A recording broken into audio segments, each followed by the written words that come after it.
McDonald's va passer à la viande halal. Voilà le sujet du jour. C'est en tout cas un sujet qui est arrivé d'Angleterre. J'ai envie d'en parler avec toi, puisque McDonald's va certainement passer en viande halal, notamment en Angleterre. Pourquoi? Parce qu'en fait, tout simplement, McDonald's, et je te fais profiter en même temps de ce décor, puisqu'on est à Dénia, en Espagne, quand je te tourne cette vidéo. Et voilà, n'hésite pas à me dire si tu aimes bien ce format en même temps, pour te faire profiter des beaux paysages et des palmiers. En tout cas, McDonald's va s'adapter avec justement le système de qu'on appelle la glocalisation. Je ne sais pas si tu es au courant, mais c'est quoi la glocalisation? On en parlait dans une précédente vidéo. C'est le fait d'avoir une pensée globale, donc tu as compris avec le Big Mac, etc., mais à la fois de s'adapter en local. Donc glocalisation, c'est un concept marketing qui est très puissant chez McDo. Et donc ce qu'ils ont décidé de faire, c'est tout simplement te proposer de la viande halal. Et c'est ce qu'a fait un peu la technique de Quick en France. Alors déjà, pourquoi ils le font? Tout simplement parce que la communauté musulmane représente une part importante de leur clientèle. Ça, c'est le premier constat qu'ils ont fait. Et le deuxième constat, c'est le fait de manger de la viande halal pour un musulman, c'est important. Mais pour un Européen, ça ne devrait pas être censé changer quelque chose en termes de goût, etc. Donc, la question a été pour McDo, et notamment c'est la question qui se pose en Angleterre, c'est de lancer la viande halal. Alors, est-ce que ça va se passer dans les autres chaînes McDonald's, que ce soit en France, en Espagne, en Italie, etc. C'est la question qui va venir. Mais en tout cas, ce qu'il faut noter, c'est que la première des choses qui a relevé, c'est qu'en fait, ils ont réussi à tout simplement s'adapter. Et j'ai envie de parler de ce cas de McDonald's aujourd'hui. Pourquoi? Parce qu'en fait, McDonald's s'adapte en permanence. Si tu regardes même en Espagne, puisque là, aujourd'hui, je suis en Espagne. Donc, je peux te confirmer, par exemple, que le marché espagnol n'est pas du tout le même que le marché français. Par exemple, leur politique de prix, déjà, est totalement différente. Le panier moyen, le prix ici en Espagne, est beaucoup moins cher. Pour te donner un exemple, quand tu es sur un cheeseburger, il va être à 2 euros et quelques. Quand tu es en France, il va tourner autour des 3,90, voire même 4 euros. Il y a beaucoup de décalage en fait entre les offres. D'accord? Donc ça, c'est le point qu'il faut que tu aies en tête. Et l'adaptation au marché local. Maintenant, l'adaptation au marché local, elle peut se faire par pays, mais elle peut se faire aussi par région. Donc c'est pas déconnant de penser que la viande halal va se répandre partout dans les McDonald's en Europe. C'est une possibilité. Et c'est aussi une possibilité, pourquoi? Pour se démarquer de son concurrent. Et ça, c'est une technique qu'on va appeler aujourd'hui la diversification horizontale. La diversification horizontale, c'est quoi?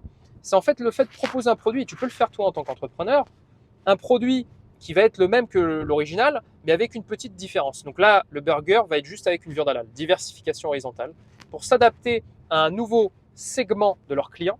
Et ce segment, c'est notamment la communauté musulmane. Voilà. Voilà ce qu'il faut noter par rapport à McDonald's, en tout cas dans ce changement qui est nouveau et récent. N'hésite pas à dire en commentaire ce que tu peux en penser. Bon, bien évidemment, toujours dans le respect, parce que je peux voir des commentaires d'avance qui peuvent être négatifs ou autres. L'idée, c'est pas de venir juger telle ou telle confession, mais c'est de comprendre pourquoi McDonald's s'adapte et est en train de justement faire des choses qui changent. Et je sais que le cas McDonald's certainement t'intéresse, et c'est très très bien, parce que tu l'as vu sur la précédente vidéo sur laquelle on est revenu, sur laquelle on a adapté, on a compris, on a décortiqué le cas McDonald's avec la standardisation, les process, la vision, etc. Mais c'est ce que tu peux faire toi en tant qu'entrepreneur.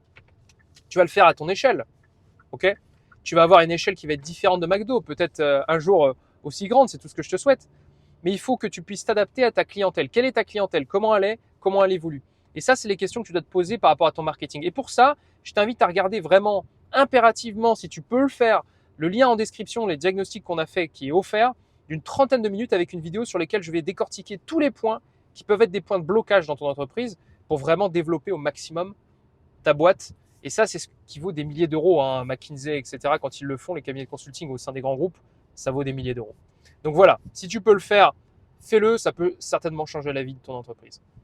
Maintenant, une fois que je t'ai parlé de diagnostic, je peux t'assurer que McDo, ils en font des diagnostics et ils en font à tour de bras, avec ce qu'on appelle des audits notamment. Parce que ce qui se passe avec McDonald's, c'est qu'ils font des audits pour savoir si leurs produits sont toujours en conformité avec la standardisation, leur process. Donc on en parle assez régulièrement, mais la clé de McDonald's, c'est leur process, hein. Ça, tu l'as bien compris. C'est le fait que les process de McDo soient respectés. Et d'ailleurs, tu peux le voir, notamment sur les différentes villes. Par exemple, si tu regardes McDonald's aux Émirats Arabes Unis, en Espagne, regarde juste les notes sur Google, tu verras. les notes sont plutôt bonnes. Et sur certains secteurs, elles le sont moins. Ça montre qu'il y a vraiment une standardisation, une qualité qui est vraiment poussée au maximum pour le client. Donc ça, c'est intéressant de regarder les différences aussi que tu as. Mais toi, en tant qu'entrepreneur, ce qu'il faut noter par rapport à McDo, vraiment l'élément essentiel, c'est l'adaptation. Et notamment le cas de cette viande halal, mais ça peut être le cas aussi des changements qu'ils opèrent sur leurs produits. Par exemple, si tu regardes, tu as certains produits qui vont être proposés en Espagne qui ne vont pas du tout l'être en France. Je me suis trompé, mais qui vont pas du tout l'être en France, ok? Parce que ça correspond pas à la clientèle. Et c'est ce que je vois souvent, c'est que des personnes vont te dire, en fait, il faut pas du tout copier ce que font les États-Unis, etc. D'un côté, on peut leur donner raison parce que la clientèle française est différente ou la clientèle européenne, mais d'un autre côté, ils ont tort parce qu'il faut s'en inspirer, dans le sens où c'est McDonald's qui marche en France aujourd'hui avec les burgers majoritairement. Je crois pas que ce soit un autre concurrent. Donc effectivement, ça marche. Maintenant, il faut faire attention à ce qu'en fait, ce qui marche doit être adapté en local. D'où la localisation. C'est l'objet de cette vidéo et c'est ce que je voulais te dire. En tout cas, j'espère que cette vidéo t'a inspiré et que tu as pu voir un peu les paysages de cette ville de Dénia au sud de Valence. Et en tout cas, je vais te laisser sur cette petite place bien charmante et je te souhaite une très bonne journée. Je t'invite bien évidemment à t'abonner, à liker si ce contenu t'a plu et aussi à me dire en commentaire si ce format te plaît et on pourra en refaire avec grand plaisir. Très bonne journée à toi et à très vite.